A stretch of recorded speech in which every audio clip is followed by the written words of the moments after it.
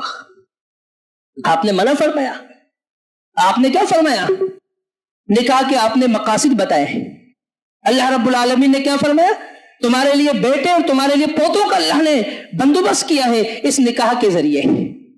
1 سال 1.5 سال گزرتا ہے، بچے کی آمد پتہ ہی نہیں چلتا، 20-25 سال گزر گئے، بچوں کی بھی شادی ہوگی، پوتے نواسے۔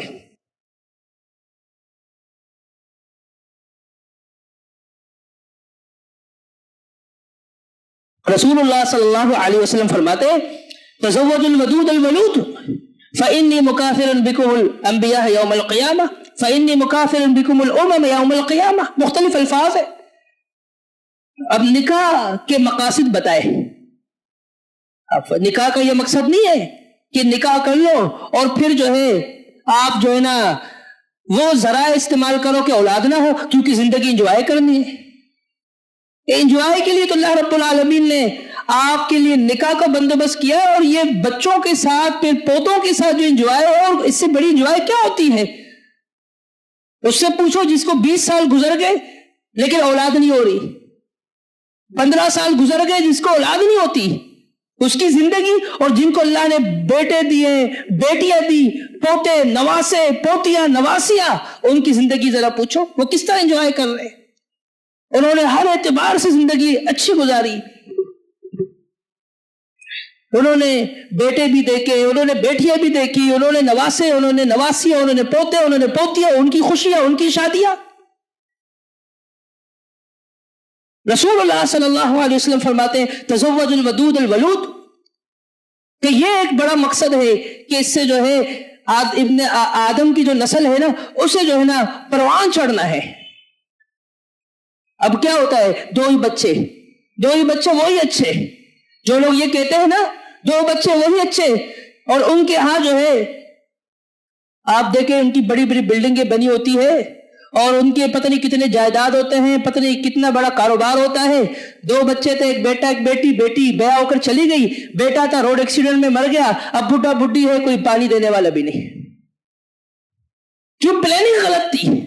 تزوج الودود الولود، پیغمبر فرما رہے کہ آپ نکاح کریں ایسی عورت سے، ایسی لڑکی سے، خاندانی اعتبار سے پتہ چلتا ہو کہ یہ وہ خاندان ہے، اس خاندان کی عورتیں بچے زیادہ جنتی ہے۔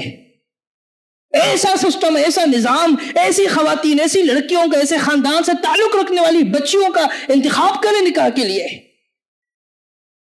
اور یہاں پر کیا ہو رہا ہے؟ 2 بچے بس، پھر اس کے بعد یہ ہوتا ہے بڈھا بڈھی، وہ بڈھا وہ بیچارہ پریشان ہے کہ مجھے میرا پیمپر کون تبدیل کرے، اور وہ بڈھی بیچاری پریشان ہوتی ہے کہ مجھے کون سنبھالے، اور دونوں ایک دوسرے کے لیے دعائیں کر رہے ہیں کہ اللہ اسے موت نہ دینا، میں خوار ہو جاؤں گا، اور وہ دعائیں کر رہا ہو کہ میں مر نہ جاؤں، کہ یہ خوار نہ ہو جائے، ایک دوسرے کے لیے، بس ایک دوسرے کے لیے زندہ ہوتے ہیں، اور دونوں میں سے ایک بچھڑ جائے گئی زندگی سے بیزار۔ زندگی تو اتنی خوبصورت نعمت ہے اللہ کی، کیوں بیزار ہو؟ کیونکہ کوئی سنبھالنے والا نہیں، کوئی دیکھنے والا نہیں، 2 بچے سب سے اچھے، یہ پوری ہم نے فیملی پلاننگ کی اور اسی کے مطابق زندگی بسر کی۔ کیا پتا تھا بچہ کمانے کے لیے، اپنے مستقبل بنانے کے لیے باہر ملک چلا جائے گا، ہمیں چھوڑ چھاڑ لے گا، یا وہ کہیں اور جا کے زندگی اپنا جو ہے نا سیٹ کرے گا، سیٹل ہو جائے گا، ہمارا پوچھے گا نہیں۔ بیٹی تو بیاہ کو تو ہوتی ہے پرانی، اور کن کے ترس پر ہے، کن کے رحم و کرم پر ہے؟ ماسی۔ اب ماسی سنبھالے گی دونوں کو، یا نوکر چھاکر وہ سنبھالیں گے دونوں کو۔ کیوں؟ اس لیے کہ یہ نتیجہ تمہیں جو بھگتنا پڑا ہے تمہارے اپنے گندے کرتوتوں کی وجہ سے۔ اگر ہوتے آپ کے 6-7 بچے، ان میں سے 3-2 بیٹیاں باقی بیٹے، کوئی ڈاکٹر ہوتا، کوئی عالم ہوتا، دین کی خدمت کرتا، کوئی لوگوں کی خدمت کرتا، ان کا علاج معالجہ کرتا، ایک آدھ ان میں خراب بھی ہوتا کوئی مسئلہ نہیں، ان میں سے کوئی ایک تو اس کے دل میں رحم ہوتا کہ یہ 5 نہیں میں تو سنبھالوں۔ لیکن تمہاری پلاننگ ہی خراب، تمہاری سوچ ہی گھٹیا۔ رسول اللہ صلی اللہ علیہ وسلم نے، اللہ رب العالمین نے جو نظام بتایا اس نظام کو ہم نے قبول ہی نہیں کیا، ہم نے عالم کفر کا جو نظام ہے ہم نے اسے پسند کیا، اور پھر وہ جس طرح مرتے ہیں کہ جب مرتے ہیں ان کی کئی کئی دنوں تک ویڈیو چلتی ہے کہ اس کی شناخت نہیں ہو رہی، یہ اس کے ورثہ کون ہے. لیکن جس کا پورا ایک خاندان ہو، ایک بیٹا مر گیا، دوسرا مر گیا، بیٹی بیاہ ہو گئی، دوسری کی بیاہ ہو گئی، بچے کوئی نہ کوئی نہیں تو پھر پوتے نواسے، کوئی نہ کوئی تو سنبھالنے والا ہوتا ہے، کوئی نہ کوئی جنازہ پڑھانے والا ہوتا ہے، کوئی نہ کوئی تدفین کرنے والا ہوتا ہے، کوئی نہ کوئی تکفین کرنے والا ہوتا ہے. تو محترم بھائیوں، اللہ رب العالمین نے نکاح کرنے کا حکم دیا ہے، گھر بسائیں. نکاح کا مقصد یہ نہیں ہے کہ بس صرف شہوت رانی ہو اور اپنی خواہش کی تکمیل ہو، بلکہ اس کا مقصد ہے کہ نسل کی پروان چڑھے. بری تدبیریں نہ کریں، برا مت سوچیں کہ ان کو کھلائے گا کون، ان کو پلائے گا کون. جو آپ کو کھلائے، جو آپ کو پلائے گا وہی ان کو بھی کھلائے گا پلائے گا. کیا فرمایا؟ فرمایا فَانْكِحُوا مَا طَابَ لَكُم مِّنَ النِّسَاءِ، کہ تم نکاح کرو عورتوں سے جو آپ کو پسند ہو، اپنی پسند کی کرے. لو میرج یہ کوئی برا نہیں ہے، یہ کوئی برا لفظ نہیں ہے، لیکن لو میرج کو کورٹ میرج میں تبدیل کرنا یہ برا ہے. لو میرج کے بغیر تو نکاح نہیں ہوگا. اگر آپس میں نکاح کرنے والے ایک دوسرے کو پسند نہ کرے، ایک دوسرے سے خوش نہ ہو، ایک دوسرے سے نکاح کرنے میں راضی نہ ہو تو نکاح نہیں ہوگا. یہ لو میرج یہ کوئی مسئلہ نہیں ہے. کورٹ میرج میں تبدیل کرنے سے اور وکیل کو چھوڑ کر نکاح کرنا اور بغیر بتائے جا کے نکاح کرنا، گھر سے بھاگ کر نکاح کرنا، یہ مسئلہ ہے. ورنہ تو رسول اللہ صلی اللہ علیہ وسلم خود لو میرج کے بارے میں بتا رہے ہیں، ممن خلق ترضون دینہ، جس کے دین کو، اخلاق کو تم پسند کرتے ہو، فزوجوا، اس سے نکاح کرو. یہ کیا ہے؟ کیا فرمائے کہ ایک نظر اس کو دیکھو، پسند آتا ہے نہیں؟ اس کو دیکھا ہے؟ کہا نہیں، کہا جاؤ دیکھ کر آؤ. صحیح مسلم کی حدیث ہے، فانظر الیہ، جاؤ ایک نظر دیکھو، پسند آتا ہے نہیں؟ ایسا نہیں کہ ذہن کے اندر پتہ نہیں کیا کیا سوچا ہو، جب سامنے کہو کہ میں نے تو کچھ اور ہی سوچا تھا، یہ کیا نکلی. تو محترم بھائیوں، فرمایا فَانْكِحُوا مَا طَابَ لَكُمْ، اور فرمایا وَأَنْكِحُوا الْأَيَامَا، اور تم نکاح کرواؤ. فَانْكِحُوا نکاح کرو، وَأَنْكِحُوا نکاح کرواؤ. دونوں الفاظوں، دونوں کے ابواب کے اندر فرق ہے، لازم متعدی کا فرق ہے. یہاں پر کیا ہے؟ نکاح کرواؤ. وَأَنْكِحُوا نکاح کرواؤ. ایاما، ایاما کا، یہ ایاما کا معنی کیا ہوتا ہے؟ یہ ایمن سے نکلا ہے. ایاما، ایمن کی جمع.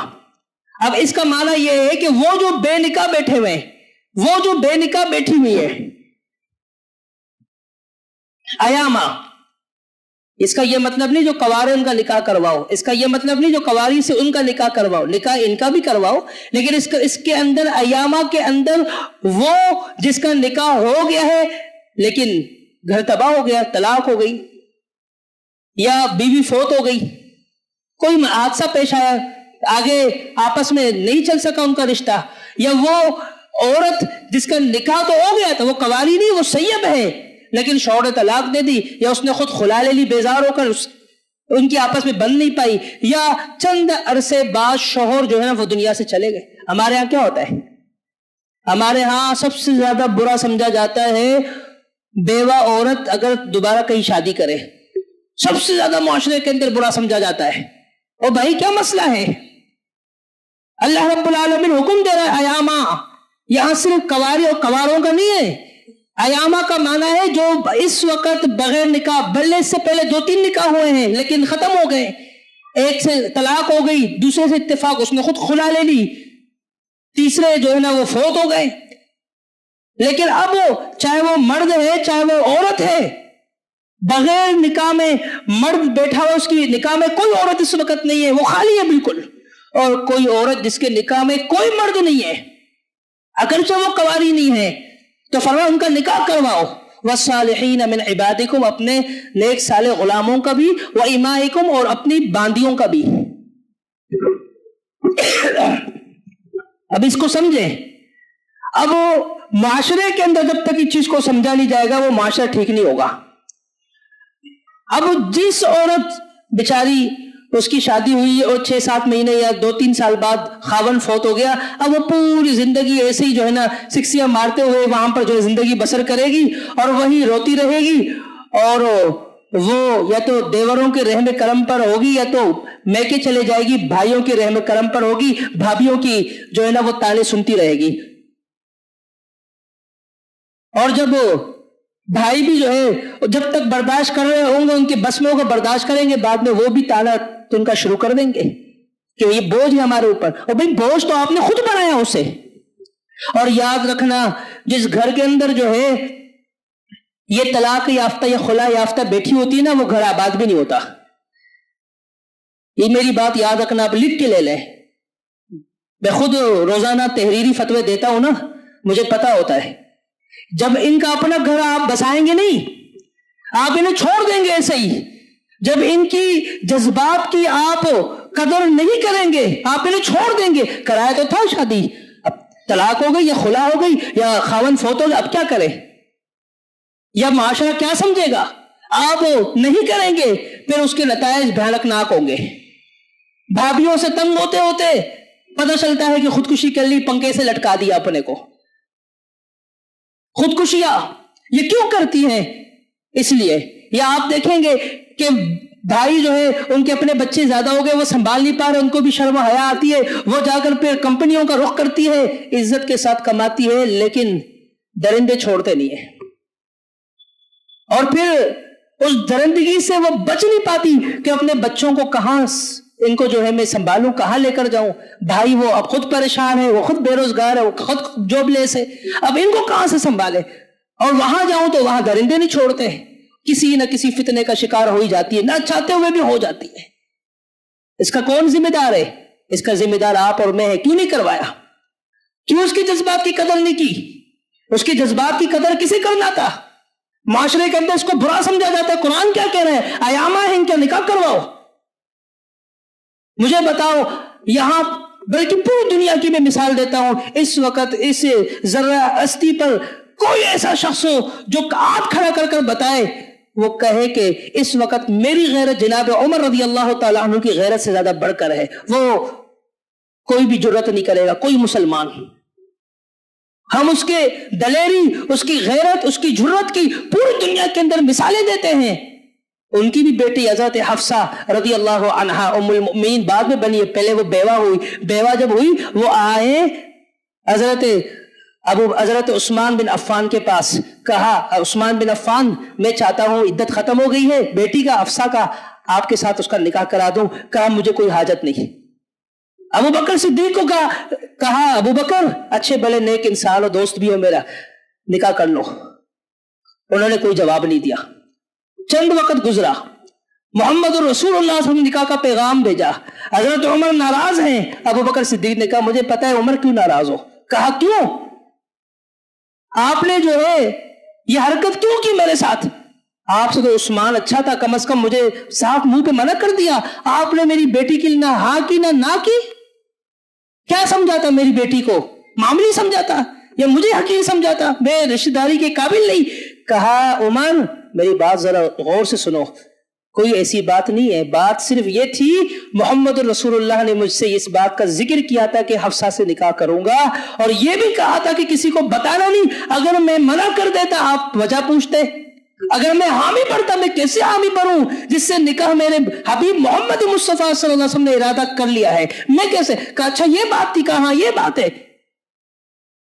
ہم اپنے آپ کو بڑے عزت والے بولتے ہیں. دیکھو حضرت عمر رضی اللہ عنہ خدا کے پیشکش کر رہے ہیں. کیوں نہیں کرتے پیشکش؟ جب وہ بیٹیاں بیٹھی رہتی ہے، جب وہ یہاں ادھر ادھر منہ مارتی پھرتی ہے، اور وہاں تو ہماری عزت کی دھجیاں اڑ جاتی ہے. اور اپنے سگے بھائی، ایک باپ ایک ماں کی اولاد کو بولنے میں شرم آتی ہے کہ یار تیرا بیٹا جوان ہے میں پیشکش کرتا ہوں. شرم آتی ہے، وہاں شرم نہیں آتی. جب کمپنیز کے اندر مسائل آتے ہیں، جب بدنامیاں ہوتی ہیں، جب وہ خود غلط کاموں کے اندر ملوث ہو جاتی ہے، اور کہیں سگے بہن بھائی جو ہے، سگے بہن بھائی وہ اسی انتظار میں ان کا رشتہ نہیں ہو پاتا. وہ بہن کہتی ہے کہ یہ پہل کرے میں کیوں کروں، بھائی چاہتا ہے کہ یہ پہل کرے میں کیوں کروں. اور سگے بھائی آپس میں کیسے پہل کروں، وہ کہ میں کیسے پہل کروں. صرف ان چکروں میں، ان انا کی وجہ سے ان کے آپس کی جو چاہتے ہوتی ہے کہ ہم آپس میں یہ کزن میرج کریں، وہ کر نہیں پاتے ہیں. ان کے ان کی آپس میں وہ نکاح نہیں کر پاتے، چاہت بڑی ہوتی ہے. اور بھائی آپ پریشان ہو، آپ ڈھونڈ رہے ہو کوئی اپنی بیٹی کے لیے. آپ کے کیا بھائی کیا مرے ہوئے ہیں؟ بھائی اللہ نے نہیں دیے، بہت دیے. ان کی اولاد نہیں ہے، جوان نہیں ہوئے، جوان بھی ہے. تو پھر کیا مسئلہ ہے؟ مسئلہ یہ کہ ان کی تو ہو گئی، کہاں ہوئی؟ وہ فلان جگہ سے، بس جانتے بھی نہیں تھے، بس کر لیا. تو یہاں کیا مسئلہ تھا؟ یا سارا مسئلہ یہ تھا کہ عورت نہیں چاہتی. جب عورت کی باتوں میں آئیں گے ہم اپنے خون کے رشتوں کی بے قدری کریں گے. میں بات کرتا ہوں تھوڑی سی سیدھی سادھی، صاف بات کرتا ہوں، کلیئر بات کرتا ہوں. اس موضوع پر جب میرے جمعے ہو رہے ہیں 9 جمعے میں پڑھا چکا ہوں. میں نے پہلے ہی کہا، اور بات کروں گا کلیئر کہوں گا، کیونکہ یہ ہمارے مستقبل کا مسئلہ ہے. ہر بات کہوں گا کلیئر کہوں گا، یہ آڑا تیڑا یہ گما پھرا کر بات نہیں کروں گا. 11 سال ہو گئے اسٹیمپ لگا کے دے رہا ہوں فتووں پر. مجھے پتا ہے کتنے طلاقیں ہوتی ہے، طلاق کی شرح کیوں بڑی ہوئی ہے. آنکھیں بند کر کے دے دیا، مجبور تھے، عمر گزر رہی تھی. جانتے تھے آپ؟ نہیں جانتے تھے. وہ فلان کالج یونیورسٹی کے اندر ان کے تھے کلاس فیل، انہوں نے کروایا ہے. کچھ عرصہ ہی گزرا ہے، وہ ہمارے پاس سر جو ہے نا جوڑ کر بیٹھے ہوتے ہیں، طلاق ہو گئی تھی، اب کوئی رستہ ہے نہیں ہے، وہاں تو حلالے کے فتوے مل رہے. او بھائی آپ لوگوں کا رشتہ کیسے ہوا یہ تو بتاؤ. مجھے بتاؤ، اگر کزنوں کا آپس میں اس طرح نکاح ہوتا کیا یہ نتیجہ نکلتا؟ وہ بھائی پتہ نہیں کہاں منہ مارتا پھر رہا ہے اپنی بیٹی کے لیے، وہ بھائی پتہ نہیں کہاں منہ مارتا پھر رہا ہے. کیوں؟ اس کی بیوی نہیں چاہتی کہ اس کے بتیجی کو لاؤ، اس کی بیوی بھی نہیں چاہتی اس کی بتیجی آئے. جب بیویوں کی باتوں میں آئیں گے یہ حالات تو بنیں گے. پھر یہی ہوگی کچھ عرصے بعد میری بیٹی کو وہ فلان بیگانے جس کو جانتا ہی نہیں تھا آنکھیں بند کر کے دیکھیے، وہ طلاق دے کے اس کو میں گھر پہ بٹھا دوں گا اور وہ بھی وہ آ جائے گی. نہیں کرو اسے. بتاؤ اپنے بھائی کو کہ بھائی میرا یہ ارادہ ہے، مت شرماؤ. حضرت عمر بن خطاب رضی اللہ عنہ بھائی بھی نہیں تھے ان کے، حضرت عثمان بن عفان کو پیشکش کر رہے ہیں، جناب ابو بکر صدیق رضی اللہ عنہ کو پیشکش کر رہے ہیں. ان سے زیادہ کوئی معتبر انسان؟ کیا فرماتے رسول اللہ صلی اللہ علیہ وسلم، لو کان بعدی نبی لکان عمر، اگر یہ نبوت کا سلسلہ منقطع نہ ہوتا تو جناب عمر بن خطاب رضی اللہ عنہ کے سر پر جو ہے یہ نبوت کا تاج سجتا. لیکن میرے بعد کوئی نبی نہیں. اور ان کا کیا انداز ہے؟ ہم کہتے ہیں کہ عورت بیوہ ہو گئی، اب پوری زندگی اس کا بیچارے کی نصیب ہی ایسی، تو اس کو ایسی ہی گزارنی ہے. بھائیوں کے محتاج، بھابھیوں کے محتاج اور دیوروں کے محتاج. ماں باپ کہتے ہیں ہم سنبھال لیں گے، ان کو بھی موت کی چکیا لگتی ہے، وہ بھی گئے، وہ سارا بھی چھوٹ جاتا ہے. بھائی جواب دیتے ہیں ہمارے اپنے بچے جوان ہو گئے ہیں، اب ان کی شادیاں کرنی، ہم آپ کے بچوں کو کیسے سنبھالیں؟ کمپنیوں کا رخ، وہاں پر بھی درندگی، وہاں بھی جاب لیس ہونا پڑا. اب کیا ہوتا ہے، وہ خاتون مسجد کے دروازے پہ جمعے کے بعد آپ سے بھیک مانگ رہی ہوتی ہے کہ میرے بچے ہیں، میں بیوہ ہوں، یا میں طلاق یافتہ ہوں، یا میں خلا یافتہ ہوں، اللہ کے نام کے لیے میری جولی میں کوئی ڈالے. اور آپ 10 روپے 5 روپے 20 روپے ڈال لے ہوتے ہیں. وہ 20 روپے 5 روپے 50 روپے اپنے جیب پہ رکھے. یہ نوبت کیوں آئی؟ اس پہ آپ نے سوچا کہ یار یہ بھی ہماری ماں کی عمر کا ہے، یہ ہماری بہن کی طرح ہے، یہ یہاں بیٹی کیوں ہے؟ آپ نے پوچھا بیوہ ہے تو ٹھیک ہے، بیوہ کس عمر میں بیوہ ہوئی تھی؟ کیونکہ معاشرے کے اندر بیوہ ہوگی، شادی کو 4 مہینے ہوئے، بیوہ ہوگی پوری زندگی بس بیوہ ہی رہنا ہے. کسی مرد اس کو عورت سمجھ نہیں ہے، طلاق دے دی، اب اس مرد کو دوبارہ شادی کرنے دینا ہی نہیں ہے معاشرے نے. تو یہ تو نتائج سارے نکلیں گے. وَأَنْكِحُوا الْأَيَامَ، ام سلمہ رضی اللہ عنہ وہ بھی بیوہ ہوئی. ابو سلمہ کہتے ہیں کہ کہتی ہے کہ ابو سلمہ سے بہتر خاوند مجھے کہاں ملے گا؟ اللہ کے نبی نے فرمایا صبر کرو. کہا صبر نہیں آ رہا، کہا میں دعا سکھاتا ہوں وہ پڑھو، اللہم اجرنی فی مصیبتی واخلف لی خیرا منہا. کہا ٹھیک ہے. کہتی ہے پڑھتی پڑھتی ایک دن میں رک گئی کہ اس کا تو معنی یہ کہ اللہ مجھے میری اس مصیبت سے مجھے بچا لے اور مجھے اس کا بہترین نعم البدل ہے. ابو سلمہ سے بہترین نعم البدل دنیا میں ہے کہاں؟ کیا میں دعا پڑھ رہی ہوں؟ سمجھ میں نہیں آیا.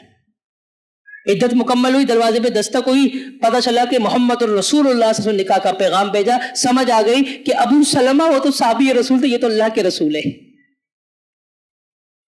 کتنا عرصہ گزرا، وہاں عدت جیسے مکمل ہوتی نکاح کراتے ہیں یا کہتے ہیں بس ہم نے تو کرا دی تھی اب تجھے ایسے ہی رہنا ہے.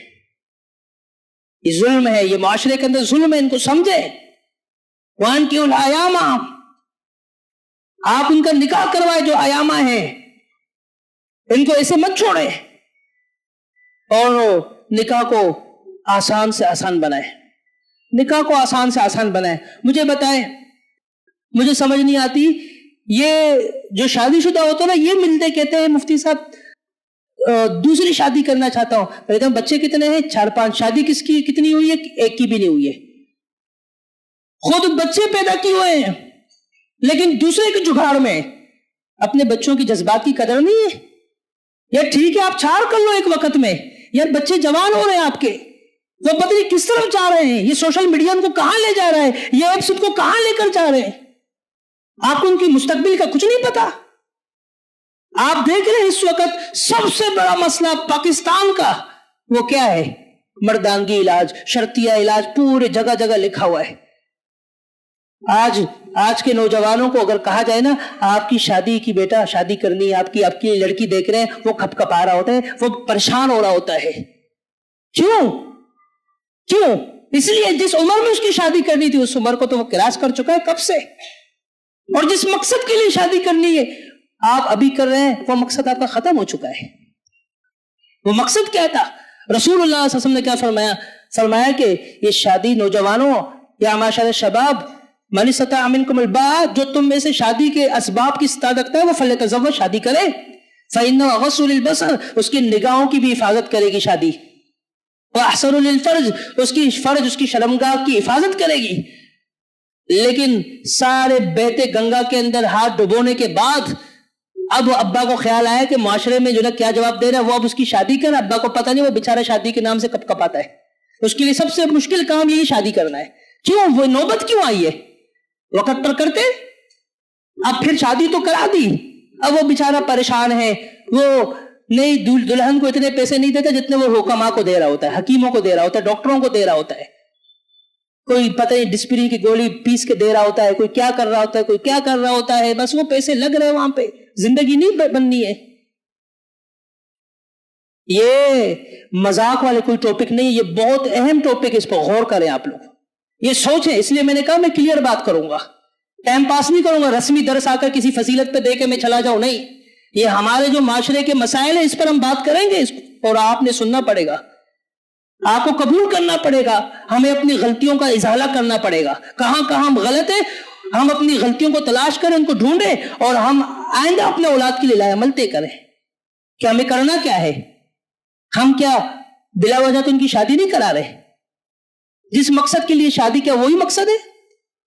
15 سال گزر چکے ہیں، 12 سال گزر چکے اس کو جوان ہونے کو، پتہ نہیں کن کن گناہوں کے اندر ملوث ہو چکا ہے، اب تو یہ شادی کے نام سے گھبرا رہا ہے کہ میں اس موقع پر تو اس کی شادی نہیں کر رہا۔ تو محترم بھائیوں، اس پر آپ غور کریں، اس پر آپ جو ہے نا تدبر کریں کہ ہم نے بہت ہی زیادہ غلطیاں کی ہیں، ہم نے بہت غلطیاں کی ہے۔ یہ طلاق کی شرح کیوں بڑھ رہی ہے؟ طلاق کی شرح کیوں بڑھتی ہے؟ وقت پہ شادی نہ ہونا۔ جب وقت پہ شادی نہیں ہوئی، اب بیماریاں بھی سامنے آ گئی، کمزوریاں بھی سامنے آ گئی، اور بے اولادی کا سب سے بڑا مسئلہ ہے، سب سے بڑا مسئلہ۔ آپ دیکھیں بے اولادی، اور سائنس خود وہ یہ کہتی ہے کہ وقت پر جو شریعت نے شادی کا سلسلہ رکھا ہے وہاں یہ سب سے بڑا ہے کہ بہت جلدی حمل ٹھہرتا ہے، اولاد ہوتی ہے، اور جتنی تاخیر ہوتی ہے اتنی زیادہ سویلنگ، اور یہ جسم کے اندر جو ہے نا پریس، اور پتہ نہیں کیا سے کہا، اور بہت سارے الفاظ شاید خواتین سن رہے، اس سے میں الفاظ استعمال نہیں کر رہا، یہ سارے جسم کے اندر آ جاتی ہیں، اور اسی وجہ سے پھر آغا خان لے کر بھاگو، لیاقت نیشنل لے کر بھاگو، وہاں لے کر بھاگو، وہ کہہ رہے تھے یہ مسئلہ ہے، چربی بڑی ہے، یہ بڑا ہے، وزن بڑا ہے، یہ بڑا ہے، اولاد نہیں ہونی۔ آپ نے سوچا کیوں؟ اور آپ ذرا غور کریں، جن کی شادیاں پہلی ان کے ساتھ زیادہ بے اولادی کا مسئلہ ہے، جن کی شادیاں لیٹ ہوتی ہیں ان کے ہاں مسئلہ ہے، آپ غور تو کریں۔ یہ صرف فوائل، یہ چیزیں شریعت نے نہیں، بلکہ شریعت نے، اللہ کے رسول صلی اللہ علیہ وسلم نے ہمیں یہ حکمت کے ساری چیزیں ہمیں بتائے۔ محدثین نے جہاں پر کتاب الصلاۃ چیپٹر انہوں نے عنوان قائم کی، جہاں پر انہوں نے کتاب الزکوٰۃ، کتاب الحج، وہاں پر کتاب الطب بھی ہے، کتاب الطب، ڈاکٹری علاج اور معالجے کا بیان، ڈاکٹری کا حکمت کا جو ہے نا پورا سلسلہ سب بتایا ہوا ہے، اس پر آپ غور کریں، اور اپنے اولاد اور اپنے بھائیوں کے ان کی جذبات کی قدر کریں۔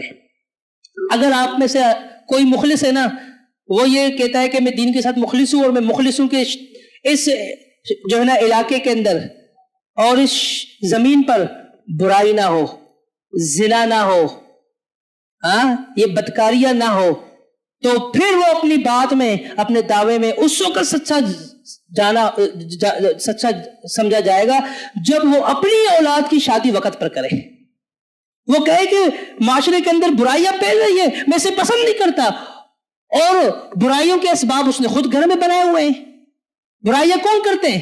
فرشتوں کے بارے میں تو اللہ نے فرمایا لا یعصون اللہ ما امرہم، وہ تو اللہ تعالیٰ کی نافرمانی کا تصور بھی ان کے بارے میں نہیں ہے۔ ہمارے اور آپ کے بھائی اور اولاد ہوتے ہیں نا، تو ہم ایک کہتے ہیں معاشرے کے اندر برائی نہ ہو، پھر ہم کہتے ہیں شادی جو ہے نا وہ رسم و رواج اور یہ چیزیں ان کے بغیر ہو نہیں سکتی۔ اب تو اس کو جا کے اور ڈگریاں حاصل کرنی ہیں، اب تو فلانا ڈگری رہتی ہے، فلانا ڈگری رہتی ہے، وہ پتہ ان چکروں کے اندر کہاں تک پھر پتہ چلتا ہے کہانی کہیں اور ہی نکل جاتی ہے۔ ڈگری ان چکروں کے اندر ہم نے اولادوں کو پھنسایا ہوا ہے۔ ہاں ڈگری بالکل لیں، پڑھیں، تعلم یہ سارا سلسلہ، لیکن اگر معاشرے میں برائی کو روکنا ہے نا، نوجوان جو وقت پر جوان ہو تو وقت پر ان کی جو ہے نا شادی کریں، وقت پر ان کی شادی، کوئی مسئلہ نہیں کما رہا، آپ کما کے دے رہے تھے نا بیٹے کو کھلا رہے، تھوڑا وقت وہ بھی جو ہے نا اس کو بھی کھلا لیں گے، جو آپ کے گھر پر آئے گی آپ کی بہو بن کر، آہستہ آہستہ وہ خود ہی سیٹل ہو جائیں گے۔ اللہ تعالیٰ نظام بناتا ہے، سسٹم اللہ بناتا ہے، یہ ہم بیٹھ کر بنا رہے ہوتے ہیں۔ ہم کہتے ہیں نوکری نہیں لگی ہے، قابل ہے، عمر گزر رہی ہے، نوکری کے لیے کئی درخواستیں دی ہیں لیکن وہ نہیں پا رہا، بیٹھے ہوئے ہم لوگ، اور جس کے ساتھ رشتہ لگایا ہوا ہے اسے بھی بٹھایا ہوا ہے، وہ بھی دن رات دعائیں کر رہی ہوتی ہے اللہ کرے اس کو نوکری مل جائے، اور وہ مل نہیں رہی ہوتی اور وہ ایسی بیٹھی ہوئی ہے۔ تو یہ کیا زندگی ہے؟ یہ کوئی زندگی نہیں، اس پر غور کر، اس پہ تدبر کرنی چاہیے۔ رسول اللہ صلی اللہ علیہ وسلم اپنے صحابہ کا کہتے تھے، جو جن کی شادی نہیں ہوئی تھی نا ان کا خیال رکھتے۔ جلیبیب رضی اللہ تعالیٰ عنہ، مسند احمد کے اندر روایت موجود ہے اور مجمع الزوائد کے اندر بھی موجود ہے۔ علامہ ہیثمی رحمۃ اللہ علیہ نے اس پر کافی تبصرہ بھی کیا اور اس کی سند پر بھی کلام کیا کہ اس کی سند جو ہے وہ قابل قبول ہے، ایسی سند نہیں ہے جس پر ایسا کلام ہو کہ وہ روایت جو ہے مقبول نہ ہو۔ مقبول روایت مسند احمد کے اندر رسول اللہ صلی اللہ علیہ وسلم کے ایک صحابی، غریب ترین مدینہ کے اندر صحابی رسول موجود ہے، جلیبیب رضی اللہ عنہ۔ کہا جلیبیب نکاح نہیں کرو گے؟ کہا رسول اللہ کیسی باتیں کرتے ہو، بھلا مجھے کوئی اپنی لڑکی دے گا؟ کہا جلیبیب نکاح نہیں کرو گے؟ کہا یا رسول اللہ مجھے دیکھو میں اتنا غریب ترین بندہ، مجھے بھلا کون اپنی بیٹی دے گا؟ تیسری مرتبہ کہا جلیبیب نکاح نہیں کرو گے؟ کہا یا رسول اللہ کہہ تو رہا ہوں مجھے کون اپنی بیٹی دے گا بھلا؟ کہا جاؤ مدینہ کے فلان جو ہے گھر کے اندر انصاری کے پاس جا کے میرا سلام کہنا، اور سلام کہنا نہیں، سلام کے بعد بات آگے بڑھانا اور کہنا کہ آپ کی بیٹی کے رشتے کے لیے مجھے جو ہے رسول اللہ صلی اللہ علیہ وسلم بھیجا ہے کہ آپ کی بیٹی کو میرے لیے اللہ کے نبی صلی اللہ علیہ وسلم نے مانگا ہے۔ دروازے پہ دستک دی، باہر نکلا انصاری، کہا کیا حال ہے؟ کہا کس نے بھیجا؟ کہ اللہ کے رسول نے۔ کہا سلام بھیجا؟ کہا وعلیکم السلام۔ کہا ایک اور بات ہے۔ کہا کیا؟ کہا کہ آپ کی بیٹی کے لیے نکاح کا پیغام بھیجا۔ کہا کس کے لیے؟ کہا میرے لیے۔ کہا آپ کے لیے؟ پریشان جا کے اپنی بیوی سے بات کر رہے، بیوی کہہ رہے ایسے کیسے ممکن ہے، اتنے اچھے اچھے رشتے آئے اعلیٰ نسب کے، اور پتہ نہیں کیسے کیسے رشتے، ہم نے تو منع کر دیا۔ اب اس جلیبیب غریب ترین شخص کو ہم اگرچہ صحابی رسول کیسے ہم دے دیں؟ اس طرح اتنے اچھے اچھے اعلیٰ نسب کے رشتے تھے، ہم نے انکار کر دیا، اس کو دے دیں؟ نہیں ہو سکتا، منع کر دے۔ اور جیسے وہ جانے لگتا ہے، بیٹی باتیں سن رہی ہے۔ کہا کہ سنو میری بات، رشتہ میرے لیے بھیجا ہے، کس کو بھیجا ہے مت دیکھو، لیکن بھیجا کس نے اس پر تو غور کرو، بھیجنے والا کون ہے؟ محمد رسول اللہ صلی اللہ علیہ وسلم، کیوں ٹکرا رہے ہو؟ کہا بیٹی آپ کے لیے اچھے اچھے رشتے آئے تھے، ہم نے منع کر دیا، آپ کو تو پتا ہے ہمارے معیار پہ نہیں اترے، یہ جلیبیب کے لیے کیسے ہم آپ کا انتخاب کریں؟ جلیبیب کو کیسے آپ کے لیے منتخب کریں؟ یہ ممکن نہیں ہے۔ کہا کہ میرا ہی نکاح ہو رہا ہے نا، جب اللہ کے رسول نے بھیجا اس کے لیے خیر ہی ہوگا۔ بلایا صحابی کو، جلیبیب جاؤ اللہ کے نبی صلی اللہ علیہ وسلم کو اس کی خبر دو۔ جلیبیب جاتا ہے وہاں پہ، خبر دیتا ہے، پیچھے یہ آ کر بتا دیتے ہیں اور نکاح ہو جاتا ہے۔ نکاح کے بعد اللہ رب العالمین ان کو کتنا نوازا کہ لوگ اس فیملی کے اوپر فخر کیا کرتے تھے۔ اِن یکونوا فقراء یغنیہم اللہ من فضلہ، فرمایا نکاح کرو، اگر فقیر و تنگ دست و محتاج ہو اللہ تمہیں غنی کر دے گا اپنے فضل سے۔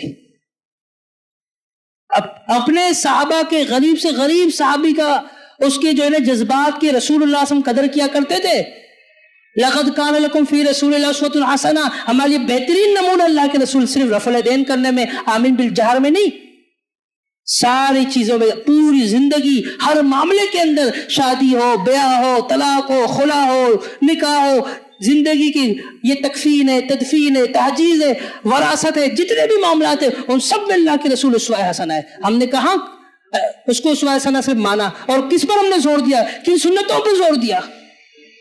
سنتوں پر زور دے رہے ہوتے ہیں، اور اپنا بیٹا وہ نیٹ کیفے کے اندر بیٹھ کر 2-2 گھنٹے پتہ نہیں کیا سے کیا دیکھ رہا ہوتا ہے، احساس تک نہیں ہے، اور ہم سوچ رہے ابھی تک یہ ڈگری نہیں لی اس نے، اور ہم آ کر یہاں نمازیں ادا کریں، راتوں میں اٹھ کے رو رہے اللہ کے سامنے۔ اللہ نے پوچھ لیا کہ نیٹ کیفے میں 2-2 گھنٹے یہ منہ کالا کرتا رہا ہے، اس کے پیچھے آپ کا بھی ہاتھ ہے، کیا جواب دیں گے؟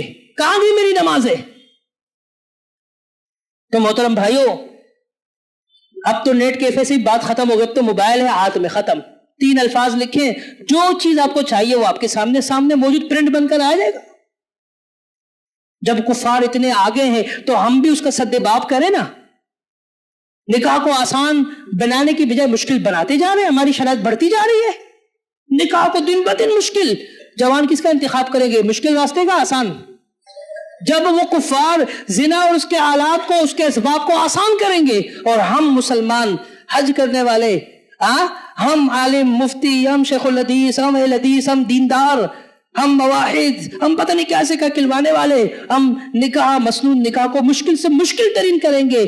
جوان کو تو اپنی خواہش پوری تو کرنی ہے، اب وہ چاہے بچہ ہو چاہے بچی ہو، اپنے جذبات پر جب قابو نہیں پائیں گے تو غلط رستے کا تو انتخاب کرنا ہی ہے۔ تو وہ موقع کیوں فراہم کیا؟ کیا آپ کو نہیں پتا کہ یہ جوان ہو رہے ہیں؟ کیا آپ کو نہیں پتا کھانا آپ کھاتے ہیں کیوں؟ بھوک لگتی ہے۔ پانی آپ پیتے کیوں؟ آپ کو پیاس لگتی ہے۔ اور اسی طرح جب فطری جذبات ابھرتے ہیں، جب تک اس کا صحیح سد باب نہ کیا جائے، اس کو حل نہ کیا جائے، اس خواہش کی تکمیل نہ ہو، سکون نہیں ملتا۔ اللہ فرمانے تسکنوا الیہا، تمہارے لیے سکون کا میں نے بندوبست کیا ہے۔ اور ہمیں پتہ ہے کہ بچے اب جو ہے نا جوان ہو گئے، بالغ ہو گئے، لیکن ہم سوچتے نہیں ہیں۔ اور نکاح کو آسان سے آسان تر کریں۔ خاتون ایسی بخاری کی روایت، صحیح مسلم کی روایت، کہنے لگی یا رسول اللہ وہبت لک نفسی، میں اپنے آپ کو آپ کے لیے ہبہ کرنا چاہتی ہوں۔ اللہ کے نبی صلی اللہ علیہ وسلم نے کوئی جواب نہیں دیا۔ ایک صحابی نے کہا رسول اللہ زوجنیہا، میرا نکاح کرا دے اگر آپ کو کوئی ضرورت نہیں ہے۔ کہا کہ آپ کے پاس کیا ہے دینے کے لیے؟ کیا آپ کے پاس حکمیر میں دینے کے لیے آپ کے پاس کوئی لوہے کی انگوٹھی ہے؟ التمس ولو بحاتم من حدید، کا جاؤ اس کو ڈھونڈ کے لے کر آؤ۔ صحابی کہتا ہے گھر میں جاتا ہوں، اتنی غربت ہے کہ التمس لم اجد شیئا، لوہے کی انگوٹھی تو بڑی دور کی بات، کچھ بھی نہیں ملا گھر کے اندر کہ میں بطور حکمیر دوں۔ واپس آ کر کہتا ہے رسول اللہ کچھ بھی نہیں ہے، التمس لم اجد شیئا، ڈھونڈ کے تھک گیا، کچھ بھی نہیں ملا۔ آپ اندر لگے گھر کے حالات کیا ہوں گے؟ آج فقیر سے فقیر جو گھرانہ ہے نا، اس کے اندر یہ حالات نہیں ہوں گے کہ لوہے کی انگوٹھی نہ ہو۔ اس نے کہا لوہے کی انگوٹھی کیا؟ لم اجد شیئا، کچھ بھی نہیں ملا جو بطور حکمیر دیا جائے، کوئی چیز نہیں ہے جو حکمیر بن سکے۔ اللہ کے نبی صلی اللہ علیہ وسلم خاموش ہو گئے، وہ بھی بیٹھ گئے، آستہ سے کسکنے لگے۔ اللہ کے نبی صلی اللہ علیہ وسلم نے بلایا، کہا یہاں آؤ۔ پوچھا ما معک من القرآن شیء، قرآن جیسی چیز آپ کے سینے موجود ہے؟ بتاؤ تو صحیح کتنا موجود ہے، کتنی صورتیں یاد ہے؟ صحیح بخاری کے الفاظ ہے وہ عددتها سورۃ کذا و کذا، گنتی کراتا یہ سورت یہ سورت یہ سورت۔ اللہ کے نبی صلی اللہ علیہ وسلم فرماتے ہیں، پوچھتے ہیں ان سے کیا آپ اس بات پر راضی ہیں قرآن کی چند صورتیں آپ کا حق میں ہو اور اس کے عوض آپ کو اس کے نکاح میں دے دیا جائے؟ کہا کہ بالکل میں راضی ہوں۔ آپ نے فرمایا جائیں فقط ملکتها بما معک من القرآن، کہا اس کو لے جاؤ، آپ دونوں میاں بیوی ہیں اور میں نے آپ کے حوالے کر دیا اس عورت کو بطور آپ کی زوجہ۔ کس چیز کے عوض؟ حکمیر کیا ہے؟ بما معک من القرآن، جو قرآن آپ کے پاس ہے۔ فقط ملکتها معک من القرآن، قرآن میں سے چند صورتیں جو آپ کو یاد ہے وہ آپ اسے یاد کرائیں گے، یہ آپ کا حکمیر۔ کتنا آسان ہے، کتنا آسان ہے۔ یہاں شادی کے نام سے چکر آتے ہیں والدین کو بھی، ان کو پتہ ہے ایک بچہ ہے، ایک بیٹی ہے، اس کا جہیز بنانے میں 15 سال لگنے ہیں۔ کیوں؟ اس لیے کہ کمپنی ہے، کمپنی سے جو 35,000 ہی ملتے ہیں اور وہ گھر کو پورا نہیں ہوتا۔ آہستہ آہستہ 1,000 1500 جوڑ کے 10-15 سال ہی لگیں گے نا۔ 10-15 سال، ایک کی شادی لیٹ، دوسری کی شادی پھر 5-10 سال لیٹ۔ یہ سلسلہ، یہ زندگی ہے؟ یہ کوئی زندگی ہے؟ یہ آسان بناؤ اسے۔ بالکل نکاح کو آسان بناؤ، نکاح کو آسان بناؤ، نکاح کو آسان بنائیں گے تو یاد رکھیے گا یہ معاشرے کے اندر برائیاں رکے گی، معاشرے کے اندر برائیاں ختم ہوگی، جنم نہیں دے گی۔ اگر یہی سلسلہ رہا کہ ہم مسلمان نکاح کو مشکل سے مشکل ترین بنائے، کفار جو ہے زنا کو آسان سے آسان ترین بنائے، تو جس طرح کثرت زنا ہے اس پر عمل ہوتا ہے، کثرت نکاح نہیں ہے، تو پھر یہی ہوگا کہ حلال کی طرف کم، حرام کی طرف زیادہ لوگ بھاگیں گے، پھر یہی ہوگا۔ اور نکاح کے ارکان، نکاح کے شرائط اور نکاح میں ہونے والی رکاوٹیں، یہ بہت موضوع، یہ طویل ہے، وقت زیادہ ہو چکا ہے، گھنٹے سے زیادہ میں نے ٹائم لیا ہے۔ اللہ رب العالمین سے میں دعا کرتا ہوں اللہ تعالیٰ عمل کرنے کی توفیق عطا فرمائے۔ تو یہ جو آج کا ہمارا موضوع تھا وہ چیخنے چلانا صرف مقصد نہیں تھا کہ چیخے چلائے تو کہے یار زبردست گفتگو کیے، اچھا خطیب تھا، نہیں، بلکہ ہم آج کے ہم نے موضوع میں مسئلے کو بیان کیا، ہم نے سمجھایا ہے اور ہم نے ایک دوسرے سمجھنے کی کوشش کی، یہ بات ہے، اس پر ہمیں عمل کرنا ہے انشاءاللہ، اس پر عمل کرنا ہے ہمیں، اور ایسے موضوعات پر بلائیں، علماء بلائیں، بولیں ان مسائل پر بات کریں۔ یہ فضائل مزائل اس پر ہم بہت سن چکے ہیں، بوڑھے ہو گئے، بابا ہو گئے، ہمیں بہت پتہ ہے، ان مسائل پر گفتگو کروائیں، یہ جو ہمارے آج کل کی ضروریات ہے، تو ہمیں انشاءاللہ جو ہے نا اس بات کو آج اپنے پلوں سے باندھ دینا ہے کہ ہمیں نکاح کو وقت پر کرانا ہے، نکاح کو آسان کرنا ہے، اور اپنے جو ہمارے وہ بہنیں، وہ جو بیوہ ہو چکی ہے، طلاق یافتہ ہے، خلا یافتہ ہے، یا ہمارے وہ بھائی جن کی بیوی فوت ہو گئی، یا جس نے عورت کو طلاق دی پھر اس نے نکاح نہیں کیا، دوبارہ عورت نے اس سے خلا لی، پھر وہ ایسی ابھی تک اس کے نکاح میں کوئی عورت کوئی لڑکی نہیں ہے، تو ہم کوشش کریں گے کہ ان کا نکاح کرائیں، ان کو نکاح کے بندھن کے اندر باندھ دے۔ اور یاد رکھیے گا اگر یہ بے نکاح والی زندگی گزاریں گے نا، 3 مرنے کے وقت موت کی چکیاں لگے گی، کوئی پانی دینے والا نہیں ہوگا، 3 دن تک لاش جو ہے سڑ جائے گی، یاد رکھنا میری بات، لاش سڑ جائے گی وہاں پہ۔ اور اگر بدبو سے کسی کو پتہ لگ گیا اندر کوئی مرا ہوا ہے تو کوئی نکال دیا، تو ورنہ تو بہت مشکل ہوتا ہے کہ کوئی مشکل وقت پہ پانی بھی دینے والا ہو۔ وقولوا لہذا استغفر اللہ لی ولکم وآخر دعوانا الحمدللہ۔